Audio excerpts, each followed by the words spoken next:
In today's video, I'm going to teach you how to delete pages in Canva quickly, whether you're cleaning up a cluttered design, removing extra pages from a template, or just fixing a mistake.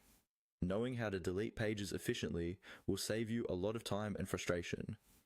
First, make sure you're logged into your Canva account and have your design open in the editor. You should see your main canvas in the center of the screen, and on the right or bottom area, depending on your layout, you'll see small page thumbnails that show each page in your design. Now, locate the specific page you want to remove. You can either click on the page itself in the main canvas, or click on its thumbnail in the page panel to make sure it's selected. Taking a moment to double check the content helps you avoid accidentally deleting the wrong page. Once that page is active, look closely at the top area of the page thumbnail. Canva places a small trash icon or delete icon right above or near that page. This icon usually looks like a little trash can.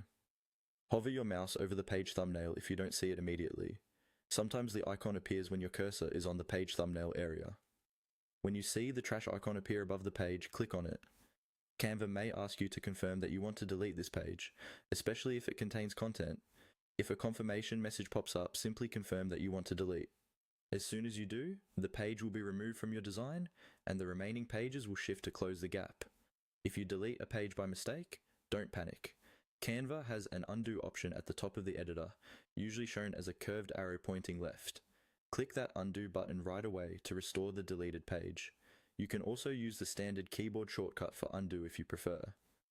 A quick tip: before deleting, scan through your design to ensure that the page you're removing isn't linked to anything important, like a page number sequence or a section you might need later.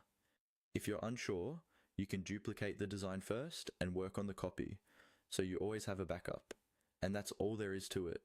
By simply clicking the trash icon above the page you want to remove, you can keep your Canva projects clean, organized, and exactly how you want them.